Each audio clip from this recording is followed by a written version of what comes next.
Përshëndetje, mirë se vini një podcast episod këtu në podcastin e Shkollës së Jetës. Jam përsëri me ju, unë jam Elona Leopari, themeluese e Shkollës së Jetës që ndihmojnë njerëzit e kompanitë të jenë në përputhje dhe zhvillojnë fitimet e tyre, por edhe patjetër qëllimin e tyre që kanë. Qëllimi gjithmonë fillon tek individi dhe pastaj patjetër transferohet tek kompanitë. Në këtë episod doja të drejtohesha në fakt njerëzve që janë le të themi shumë të interesuar në zhvillimin e tyre personal, por dhe në evolimin e tyre shpirtëror, mund të kenë përjetuar dhe le të themi një periudhë tranzicioni ku nuk vetja tyre nuk i duket më njësoj, ose po kërkojnë gjithmonë atë pyetjen që gjithmonë fillon kur ti je duke pasur disa pikpyetje në jetë që janë çfarë po ndodh me mua, përse nuk më pëlqen më të bëja të njëjtën gjë që më pëlqente më parë, ose kush jam unë vërtet, ose përse kam ardhur këtu, cili është qëllimi i jetës, jeta mund të ketë edhe më kaq se sa unë po përjetoj. Domethënë këto janë të gjitha pikpyetje që lindin kur ti je në prag të një le të themi zgjimi ose zhvillimi shpirtëror, por dhe personal patjetër. Por edhe mund ta kesh përjetuar këtë gjë, mund ta kesh përjetuar një thyerje, një siç thash pikpyetje të mëdha që nuk e ditur t'i japësh përgjigje, por patjetër këto janë të gjitha pjesë e procesit dhe i kalojnë shumë njerëz, duke përfshirë dhe veten time, që janë gjithmonë duke kërkuar përmirësimin e tyre individual. Sot doja të ndaja me ju disa le të themi mund të quajmë principe që un kam parë apo le të themi gjëra themelore kur vjen puna për përputhjen e le të themi qëllimit tonë individual me qëllimin tonë në sipërmarrje. Sepse unë mendoj që çdo gjë është e lidhur bashkë, ne fillojmë nga vetja jonë, sepse ne jemi individët që marrin vendime, dhe pastaj këto vendime, rezultati i tyre ose faktori që vjen si rezultati i këtyre vendimeve, patjetër përshtatet për shumë nga ne që jemi sipërmarrës dhe sipërmarrjen tonë. Sepse në aty përqendrohemi, aty e derdhim energjinë dhe aty duam që çdo ditë të marrim mendimet më të mira, që mundemi në mënyrë që jo vetëm që sipërmarrja të ketë sukses, por edhe ne ndjehemi të lumtur të përmbushur nga sipërmarrja jonë. Kur vjen puna e procesit zhvillimi personal, individual ose shpirtëror, që është niveli më i lartë i le të themi zhvillimit, nëse do të përkufizon zhvillimin në disa forma, është kjo pjesa e nevojës për të, ose qartësisë do thoja unë, jo vetëm nevojës, por qartësisë që ti ndjen kur krahason të vërtetën me falsitetin, ose me gjërat falso, ose me qëllimet që nuk nisen nga e vërteta. Domethënë fillon një sens shumë i fortë që ti ndjen për të qenë i vërtet dhe për të ndjekur të vërtetën, dhe çdo gjë tjetër që është e kundërta bie ose nuk qëndron. Domethënë shumë nga kjo energji është më fortë se ne. Dhe ne kur duam të vendosim trurin në punë dhe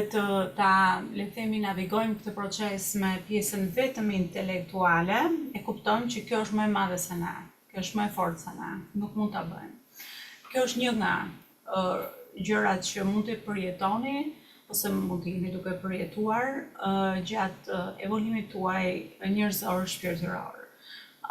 Pjesa tjetër është zgjimi i aftësive të ndryshme që ju keni që nuk e dini që kishit më parë, ose dhe qartësimin e shumë aftësive, ose talenteve, ose dhuratave që ju ka dhënë universi ose Zoti, që ju i keni zbuluar, por edhe të zbuloni të reja. Sepse çfarë ndodh është që kur zgjohemi, ego nuk vdes plotësisht, por ky është procesi, ego merr le të themi një backseat, domethënë një tërhiqje nga mbrapa dhe shpirti drejton, kështu që edhe kjo do thotë që ne zgjohemi dhe kuptojmë që kemi shumë aftësi të tjera, që në fakt kjo është një nga gjërat që për shumë njerëz mund të jetë pak e vështirë ta besosh, duke përfshirë dhe mua, është që ne kemi mbartim, zgjohemi ose kujtojmë aftësi që si kemi fituar as në këtë jetë fizike, kemi fituar nga jetë të tjera që mund të kemi jetuar ose që shpirti jon ka lundruar, le të themi. Kështu që kur zgjohesh në pjesën e intuitës, ti pastaj fillon e shikon që ti vërtet ke aftësi të tjera që nuk i dje. Dhe unë them gjithmonë me pjesën e dhuratave që të jepen, që pjesa parë, hapi parë është zbulimi, hapi dytë është përdorimi. Kur i zbulojmë, normalisht që na janë dhënë për t'i përdorë. Dhe këtu futet pjesa e purpose, ose qëllimit tonë të jetës, ose misionit tonë të jetës, që ne mund të kemi,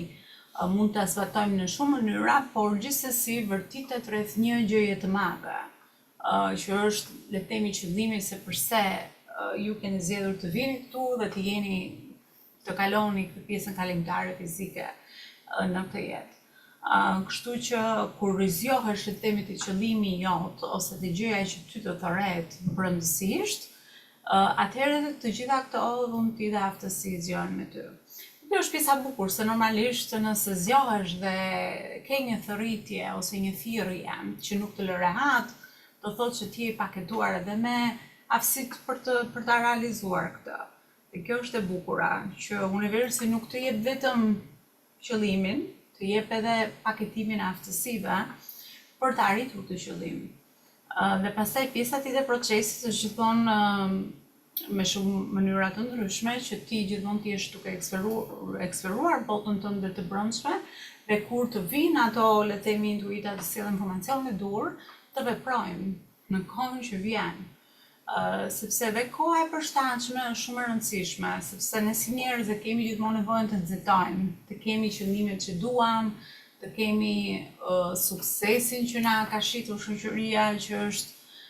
gjëja që duhet gjithmonë të arrisim, të shkojmë prapa asaj, dhe harrojmë që shumë, harrojmë maturinë e durimit dhe për të patur mjaftueshëm, le të themi, dorëzim tek koha e duhur për të bërë gjërat. Sepse ne mund ta duam diçka, por mos jetë mund ta duam për arsye në gabuar, dhe ose nga frika, ose nga, le të themi, pasigurisë që ne kemi si njerëz. Kështu që duke u maturuar dhe duke zhvilluar dhe durimin, ne kuptojmë që ka një kohë kur gjërat do të ndodhin, por gjithsesi ti nëse me intuitën tënde ndjen, ose sheh, ose dëgjon, se këto janë shqisat e intuitës, atëherë është aty për ty, se ndryshe nuk do ta kishe parë, nuk do të kishe dëgjuar, nuk do të kishe ndjerë. Kështu që kjo të paktën të jep atë sigurinë që kjo je në rrugën e duhur, je në përputhje me rrugtimin tënd personal dhe profesional, dhe je në përputhje me rrugtimin e shpirtit tënd në fund të ditës. Prandaj unë mendoj që kur ti zgjohesh në këto, le të themi, nuk do ta quaj nivele, sepse nivele bëhet pastaj ego, vjen ego përsëri në punë dhe gjithmonë kur themi për nivele, do të thotë që dikush është më lart se dikush tjetër, por kjo nuk është fare asgjë nga këto, sepse gjithë rrugtimi jonë është i paracaktuar, ne kemi paracaktuar atë, dhe secili ka kaq individual sa nuk ka më sens që të krahasohemi, nuk ka më sens që të themi jemi më mirë se dikush tjetër, nuk ka më sens të themi që dikush është më i zhvilluar se ty. Këto janë të gjitha fasatat e egos, dhe gjitha këto bien, dhe ti vërtet kupton siç thash që ke vetëm dashuri, dhe ke vetëm mirësi për veten tënde dhe për njerëz të tjerë. Dhe këtu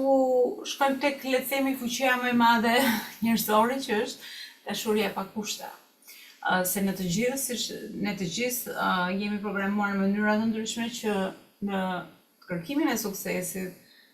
të jemi duke kërkuar dashurinë. Sepse kjo është gjithmonë ajo thelbi që ne kërkojmë. Shumë nga ne kërkojmë në mënyra ndryshme, shumë nga ne kërkojmë nga i partner, nga dukja më bukur nga jashtë, e kërkojmë nga të jemi sa më perfekt sa mundemi, e kërkojmë të parat më shumë, e kërkojmë të bizneset e suksesshme, e kërkojmë të karrierat e suksesshme, në projekte që nisim. Domethënë, kjo është gjithë ajo, le të themi, ato gjethet e pemës, por trungu mbetet që ne gjithmonë mësimi më i madh i jetës është që edhe nga shkolla e jetës është që të jemi që të mësojmë se si të duam veten. pa kushte, të dashurojmë veten pa kushte në mënyrë që ta bëjmë këtë për të tjerët. Tani gjithë thelbi çdo gjëje këtu është, por mësimet i mësojmë në mënyra të ndryshme, sepse shkollat tona të jetës janë të ndryshme, sepse rrugtimet janë të ndryshme. Dhe patjetër, nëse ti je në këtë pjesën e vendijes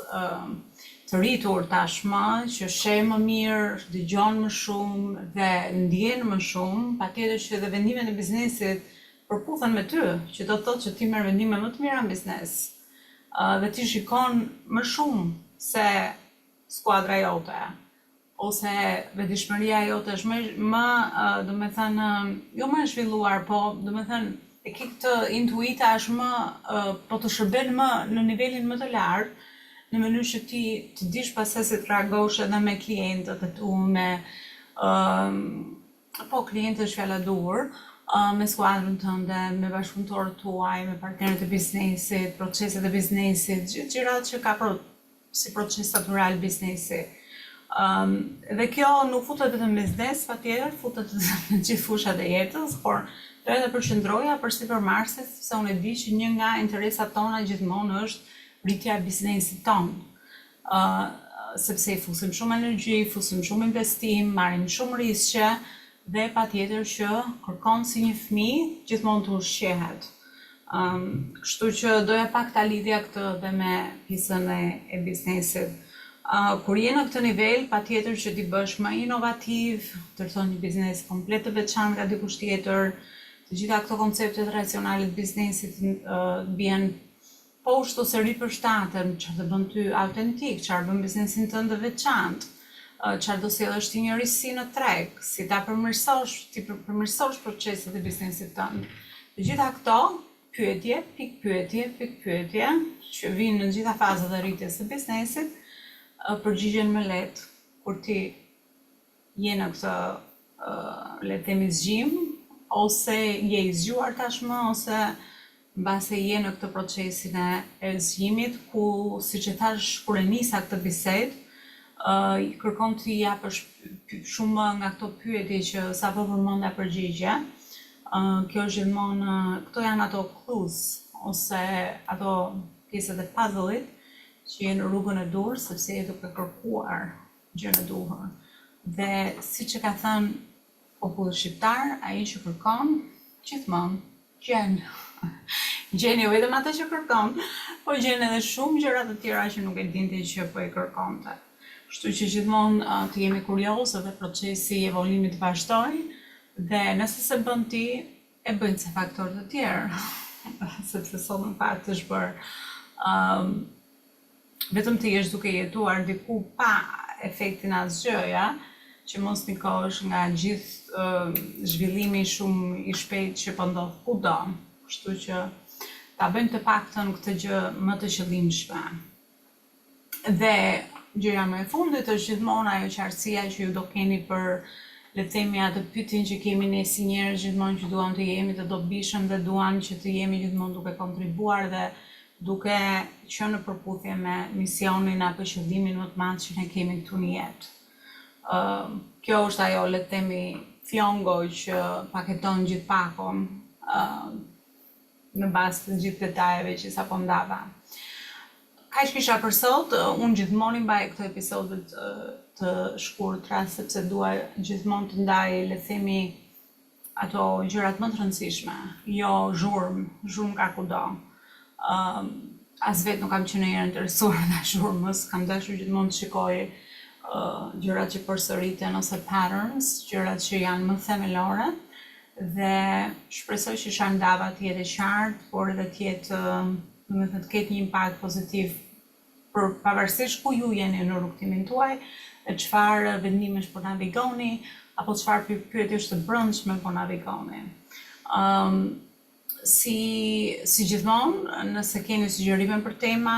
në bazë të punës që unë bëj, jeni të mirë pritur në Instagram, Elona Lopari Shkolla e Jetës, mund të dërgoni mesazh, në YouTube, në Facebook, Elona Lopari, Lami Lopari, aty mund të flasim më tej dhe mund të trajtoj ose përgjigjem pyetjeve që mbase ju mund të keni rreth temave që unë i gjithmonë i ndaj me shumë dashuri, sepse siç e thash më parë, dhuratat nga Zoti, e para punë është i zbulojmë, e dyta punë është i përdorim dhe t'i bëjmë në përdorim të qëllimit të mirë. Kështu që shpresoj që edhe unë po bëj të njëjtin gjë, duke ndarë eksperiencat e mia. Shumë faleminderit, mos harroni të bëni subscribe, të lini një review dhe të ndani këtë podcast me miqtë tuaj. Gjithë të mirat!